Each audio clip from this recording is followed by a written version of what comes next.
Welcome back to my channel. Here I make homemade vegan recipes on a regular basis. Today I'm making a very simple recipe. I'm making a bruschetta, and I think it's such a great recipe to bring along to parties, to have as a quick lunch, or as a great starter. So don't forget to like, comment and subscribe, and without further ado, let's get started. For ingredients, you're going to need some tomatoes, some basil, some garlic, as well as a little bit of red onion. You're also going to need some olive oil, balsamic vinegar, pepper, salt and crusty baguettes.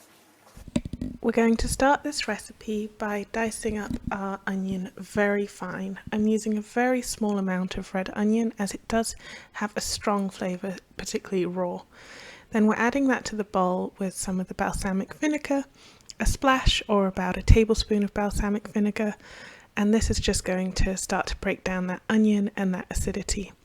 We're then going to peel and dice our garlic. Again, we want to mince this super fine so that we don't have any big chunks of harsh flavour in the bruschetta. So as you can see, I'm really taking my time to get that as fine as possible. And then I'm adding that into the balsamic and onion. Again, the balsamic is going to start to break that down. So give it a good shake and then you can get to your tomatoes. So I've used about 2 cups of cherry tomatoes in this recipe, and I just dice them up and put them in, juices and all. The juices are really important to adding to the sweetness and the flavour of the overall dish. So as you can see, I've piled in all of that, added a generous pinch of salt and a generous crack of black pepper. Seasoning is also very important, and a light drizzle, about a teaspoon of olive oil. Then I'm mixing that all together to make sure everything is coated and flavoured, and taking a little taste to adjust any seasonings at this point. I'm chopping up and adding in my basil last to retain that freshness, and I've used a handful of basil here. And then you want to mix that into your tomato mixture and leave that aside for the flavours to really marinate into each other. So once you've mixed that in, put it aside and we'll go on to prepping our baguette. So as you can see, here we are. So for the baguette, I am slicing it up. This is probably easier with a serrated knife, but I didn't have one to hand, into little bite-sized pieces. And then I'm covering a pan on medium heat with quite a thick layer of olive oil. Of course, if you want this to be less calorie dense, you can use less oil.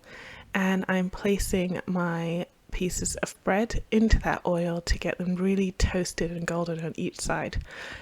Whilst this might not be the healthiest way to cook it, it really is delicious. I'm drizzling a little bit more olive oil on top, and as you can see, toasting those off till they're nice and golden brown and crispy. The crispiness also helps soak up the juices, and then you're ready to serve. So you want to spoon a nice helping of your bruschetta mix onto that crispy golden baguette, and make sure you get some of those juices in there to soak into the bread. And you've got a lovely pat full of flavour bruschetta to enjoy. So there you are. Thank you for watching. Don't forget to like, comment and subscribe, and I will see you in the new year for a new video. Bye bye.